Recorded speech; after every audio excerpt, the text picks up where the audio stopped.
I grew up hearing things like, oh, someone has a really nice texture, so you must have Indian in your family. In my own family, there's been a suggestion that there's Native American heritage, but oftentimes when we actually look at the genetic information, it's actually a minority of African Americans who do have genetic ancestry tied to Indigenous folks. Hello, everyone. Welcome back to the Patreon.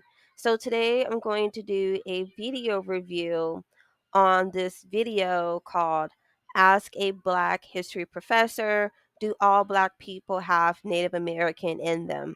Now, as y'all know, I'm not too fond of racial classifications and terms, so I will be using them vaguely. So I don't want y'all guys hollering at me in the comic section about racial classifications, okay? I know, we know.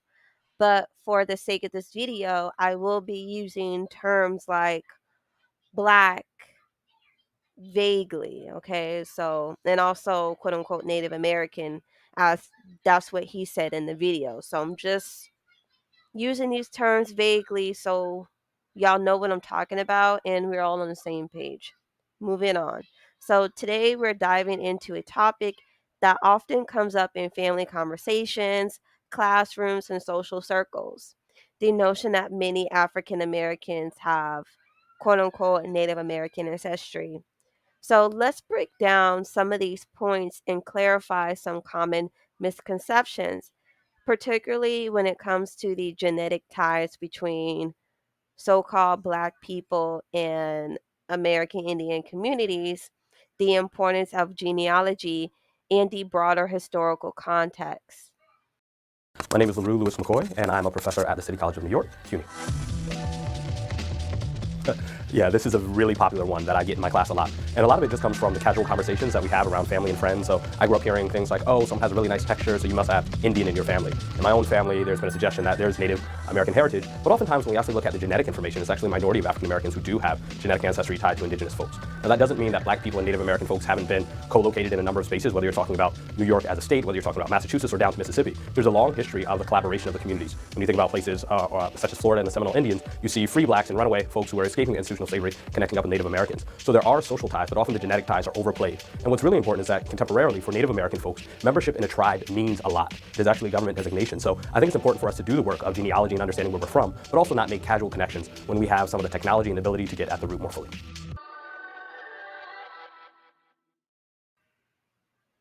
So before I get deeper into this video, I'm just going to go ahead and show y'all the video of this professor talking, and I will come back with further commentary. So y'all guys have seen that video, and before I get deeper into this, I want to talk about the hair texture comment he mentioned.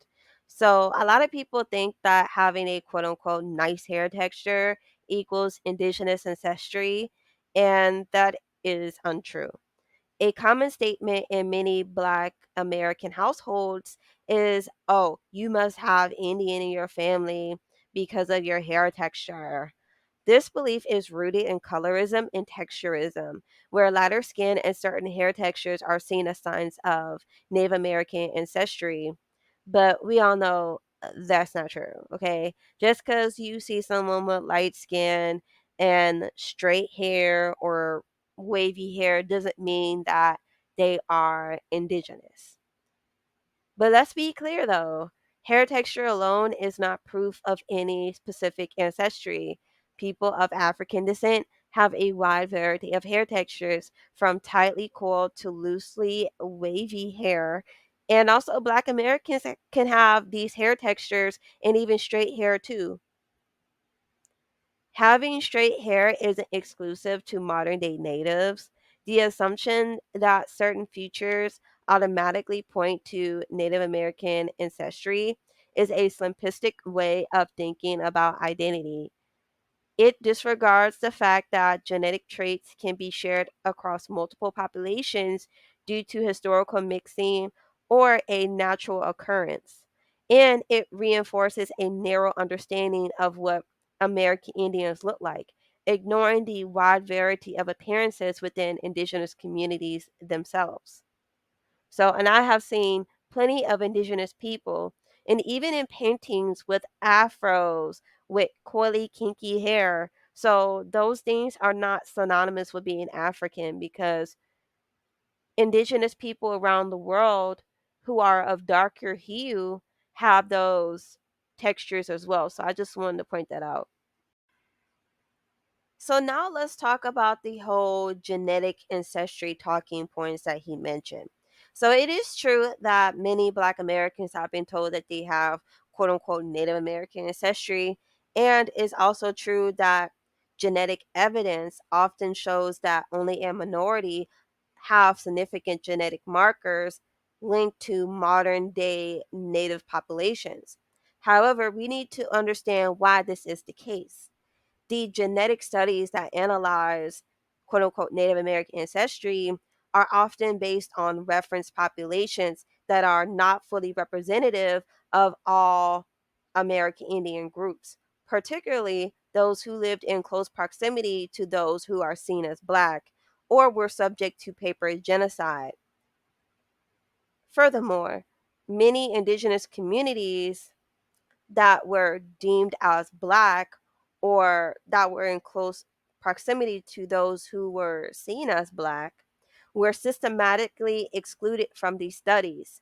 For example, in Virginia and other parts of the Southeast, American Indians who had Black futures were often reclassified as colored or Black by state officials like Walter Plecker in the early 20th century. This practice, known as paper genocide, erased the indigenous identity of countless individuals, meaning their descendants may not be correctly represented in genetic databases used today. Therefore, the minority status of Black Americans with indigenous ancestry in genetic studies may not reflect the full historical reality, but rather the selective criteria of these studies. The speaker suggests that social ties between Black and American Indian communities are strong, but genetic ties are often quote unquote overplayed. This statement downplays the complex history of intermarriage, community formation, and shared struggles between these groups. From New York to Mississippi, Black and American Indian communities lived, fought, and resisted together.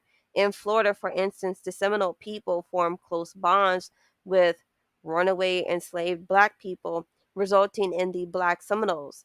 These connections weren't just social, they were familial, cultural, and yes, often genetic. However, the narrative of genetic ties is often dismissed because of the way American Indian identity is currently defined by blood quantum and federal recognition, which are government constructs that don't necessarily align with how these communities historically viewed themselves. It's crucial to recognize that for many, being American Indian is about culture, community, and connection, not just DNA. While membership in an American Indian nation carries significant political, cultural, and legal implications today, it is essential to recognize that these designations are heavily influenced by colonial definitions of identity. For example, blood quantum laws, which are requirements that dictate a certain percentage of American Indian ancestry for official recognition, were introduced by the U.S. government to limit the number of people entitled to land, resources, and rights. These laws do not accurately reflect the diverse and often mixed heritage of indigenous people, especially those impacted by slavery, forced assimilation, and the removal of American Indian children to boarding schools. Modern genetic studies reveal that many American Indians, particularly those who are federally recognized, have significant European ancestry. Research published in Current Biology in 2016 indicates that in some nations, up to 25 to 30% of their genetic makeup is European, which honestly, I think is more. But moving on. Now, I'm not saying that this diminished their identity or their connection to their culture because, again, just because you are of mixed race doesn't make you less of a person. However, it does complicate the picture painted by DNA tests that use these populations as reference points for determining quote unquote Native American ancestry. It's crucial to note that Indigenous people with Black futures or who are perceived as Black are often excluded from genetic studies. Researchers sometimes, or should I say, oftenly, misclassify their genetic markers as solely as African due to their appearance.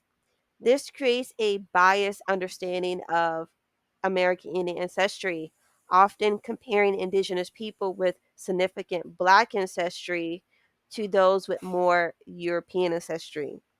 Ancestry DNA, for example, surveys over 700,000 locations in a person's DNA, but there remains the possibility that evidence of Indigenous American DNA is often overlooked. Even though their reference panel includes many modern day Native Americans, many people have DNA from multiple American Indian nations and non indigenous ancestry, making it difficult to distinguish accurately between different American Indian nations. Additionally, many American Indians have European ancestors. I'm just not going to front, like, it just is what it is. Ancestry essentially, quote unquote, stitches together, and this is in their words, stitches together small sections of identified indigenous DNA to reconstruct larger genetic patterns, which can lead to incomplete or skewed results. Participation in genetic research by some American Indian communities is also limited. This is largely due to the legacy of exploitative research practices that have led to distrust. Providing nation specific identification would require far more genetic data from these communities. However, due to reasons related to tribal sovereignty and the complex historical context, it may not be ideal to break ancestral regions down by tribe. Research also reveals unique patterns of American Indian ancestry in certain regions, like the United States Southwest. For example, Nuevo Mexicanos, descendants of early Spanish settlers, show different patterns of ancestry compared to nearby Mexican Americans. They have more European and less American Indian and African ancestry. While some Nuevo Mexicanos have discriminable Jewish ancestry, the fraction is no greater than seen in other New World Spanish descendant populations. This shows the complexity and diversity of ancestry in Native American and other mixed race communities, furthering complicating simplistic racial categorizations. So, since we're talking about DNA, let's also talk about the limitations of DNA ancestry tests, which I talk about on my YouTube channel all the time. But I want to talk about it here in this video as well. So, DNA ancestry tests are often marketed as definitive tools for understanding ancestry, but they have significant limitations. They rely on comparisons to reference populations that are not always representative of the true diversity of American Indian ancestry.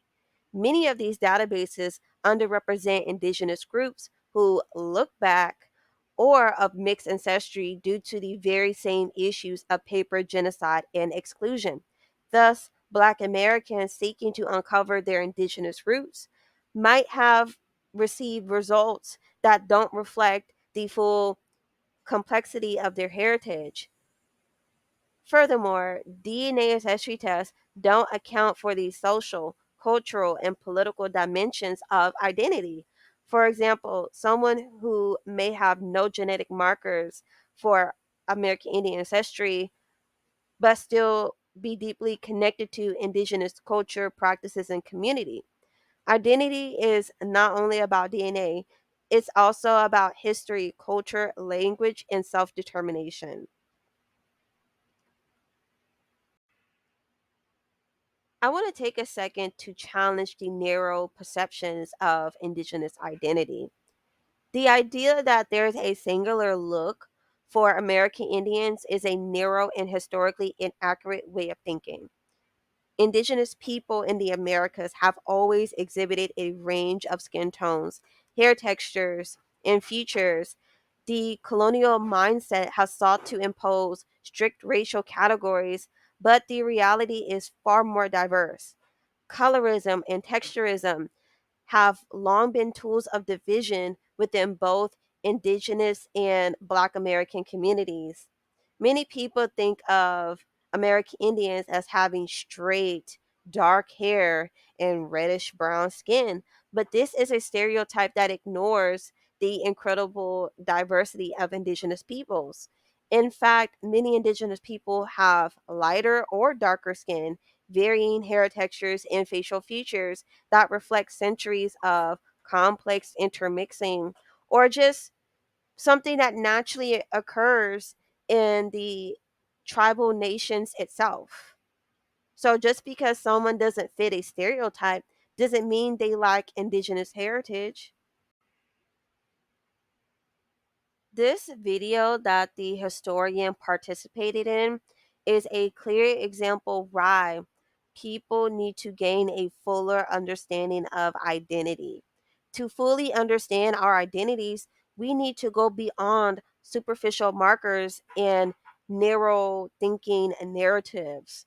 We must dig deeper into genealogical records, oral histories, and cultural practices to uncover the true diversity of our ancestry. Paper genocide, forced assimilation, and colonial definitions of race have all shaped the way we think about who we are.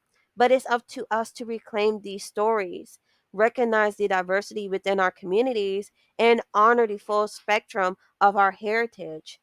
Remember, identity is more than just a DNA ancestry test or a family rumor. It's a thriving, elaborate tapestry woven from countless threads of history, culture, and experience. So let's continue this journey of discovery with open minds and open hearts, celebrating all the facets of who we are and where we come from.